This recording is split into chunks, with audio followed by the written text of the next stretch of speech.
प्रिय छात्रों नमस्कार। एनसीईआरटी गणित कक्षा 10वीं में आपका स्वागत है।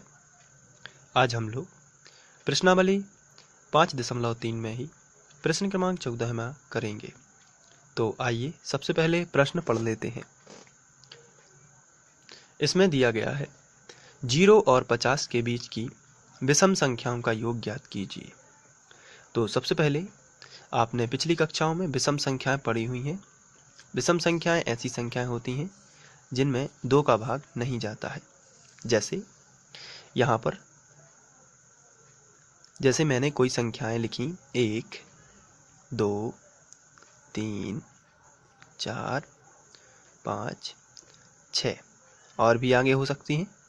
तो इनमें से एक जो संख्या है इनमें 2 का भाग पूरी बार नहीं जाता है, जबकि 2 में 2 का भाग पूरी बार चला जाता है, 2 एकम 2।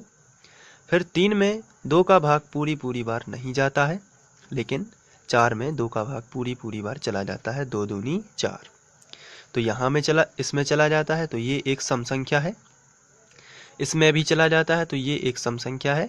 5 में नहीं जाता है लेकिन 6 में चला जाता है, इसलिए एक सम संख्या है। 2 3 6। तो यहाँ पर हमें एक खास बात देखने को ये मिलती है कि अगर ये 6 संख्याएं हैं 1 2 3 4 5 6, तो इनमें से 3 जो हैं 3 संख्याएं सम है और बाकी बची हुई जो 3 हैं 1 2 3 ये विषम है। तो इससे हमें एक बात पता चलती है कि अगर हम 6 संख्याएं लेंगे तो 3 सम हो जाती हैं और 3 विषम।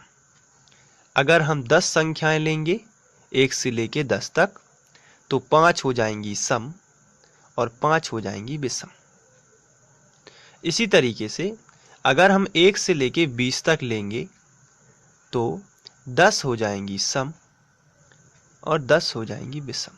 कहने का मतलब ये है कि उसकी आधी संख्याएं सम होती हैं और आधी संख्याएं विषम होती हैं। अब यहाँ पर आपको ये देखना है 0 और 50 के बीच की विषम संख्याएं कितनी होंगी और उनका योग ज्ञात करना है। तो 0 और 50 के बीच में हम 0 से 50 तक जा रहे हैं। इसका मतलब ये है 0 और 50 के बीच में जब आप जाओगे तो 0 से लेके 50 तक जाना है, तो 25 संख्याएं क्या होगी? तो आंसर है सम होगी और 25 ही संख्याएं विषम हो जाएंगी। तो यहाँ पर लेकिन हमें सम संख्याओं का योग ज्ञात नहीं करना है, हमें केवल विषम संख्याओं का योग ज्ञात करना है। तो 25 संख्याएं होंगी 0 और 50 के बीच में जो कि विषम होंगी। तो सबसे पहले हम 0 और 50 के बीच में जो श्रेणी बनेगी उसको लिख लेते हैं। तो इस तरीके से हम लिखेंगे 0 और 50 के बीच की विषम संख्याएं, और ये विषम संख्याएं होंगी 1 3 5 और आखिरी वाली होगी 49। तो ये अंतिम पद है, ये प्रथम पद कहलाता है और हम इसका सारबंतर निकाल लेंगे। तो चलिए हम लिखते हैं क्रमानुसार प्रथम पद, और a बराबर हम इसको लिखेंगे 1।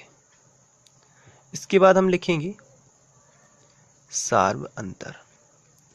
तो ये जो सार्व अंतर होता है इसे हम d से दर्शाते हैं। और सार्व अंतर कैसे आता है? तो इसका आंसर है दूसरे नंबर के पद में से आपको पहले नंबर का पद घटा देना है, यानी 3 - 1।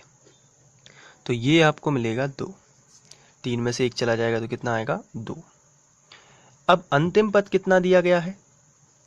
तो अंतिम पद इसे हम L से दर्शाते हैं और ये हमें दिया गया है 49।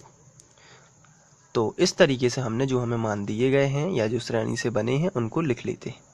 इसके बाद हमें योग ज्ञात करना है, इसलिए हम n का मान भी लिखेंगे। तो n का मान कितना होगा?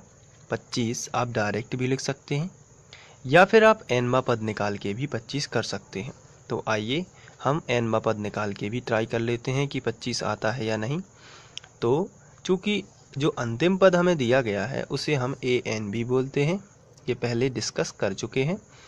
तो L बराबर 49 या फिर अंतिम पद यानी an भी इसको बोला जाता है। और an का जो फॉर्मूला होता है, चूँकि ए एन बराबर होता है a plus n minus one into d. चलिए ए एन का मान कितना है 49, यहाँ पर रख दीजिए, बराबर ए का मान कितना है 1, तो 1 रख देना है, प्लस एन का मान ज्ञात करना है -1 और डी का मान 2 है, यहाँ पर 2 रख देते। 1 का करेंगे पक्षांतर और इसके साथ साथ इस 2 ये गुणा वाली संख्या है, इसको बटे में पहुँचा देंगे। तो 49 ये जो है -1 हो जाएगा इस तरफ आके, बराबर में आएगा n-1 इंटू 2। 2 गुणा में है तो गुणा वाली संख्या बटे में है। तो सबसे पहले 49 में से 48 ये जो है घटा लेंगे, तो 1 घटाएगा तो कितना आएगा 48 और बराबर n-1 इंटू 2। 2 गुणा में है इसलिए बटे में आ जाएगा, 48 बटे 2 बराबर n-1। तो ये 2 दूनी 4, 2 चौके 8, कितना आएगा 24 बराबर n-1। -1 इस तरफ आ जाएगा तो +1, तो 24 + 1 बराबर n, यानी 25 ही आ जाएगा, ये 25 बराबर n। तो ये जो है n का मान है। तो आप चाहें तो मैंने जो आपको शुरू में बताया है कि सम विषम संख्याओं में n का मान अगर सम है तो 50 तक है तो उसमें आधे सम होंगे और आधे विषम होंगे। ये इसका मतलब ये है कि 25 सम होंगे और 25 विषम होंगे। अगर आप ऐसा नहीं कर पाते हैं तो आप an के सूत्र की सहायता से भी n का मान 25 निकाल लेते हैं। अब क्वेश्चन ये उठता है कि हमने n क्यों निकाला, तो इसका आंसर ये है कि हमें क्या ज्ञात करना है। क्वेश्चन में कहा गया है योग, और योग का फॉर्मूला होता है Sn बराबर n/2 2a + n-1 into D. तो इसके लिए हमें n जरूरी है और इसलिए हमने n का मान निकाला है। तो अब हम आगे बढ़ते हैं। यहाँ पर हमने n की वैल्यू निकाल ली है।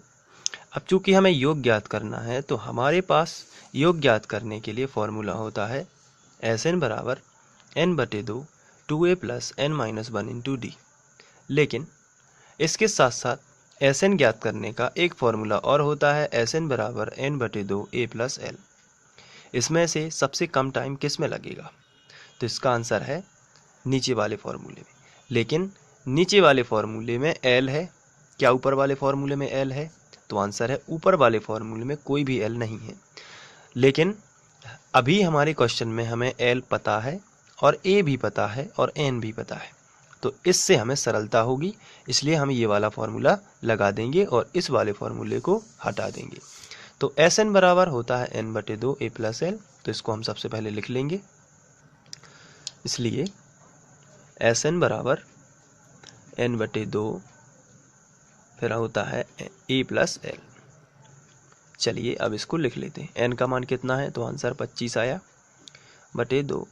a का मान कितना है, तो a प्रथम पद यानी कि हमने निकाला है 1। आप चाहें तो इसको देख सकते हैं, यहाँ पे ये प्रथम पद a है और अंतिम पद 49 है, तो यहाँ पर हम +49 लिख देंगे। चलिए आगे बढ़ते हैं।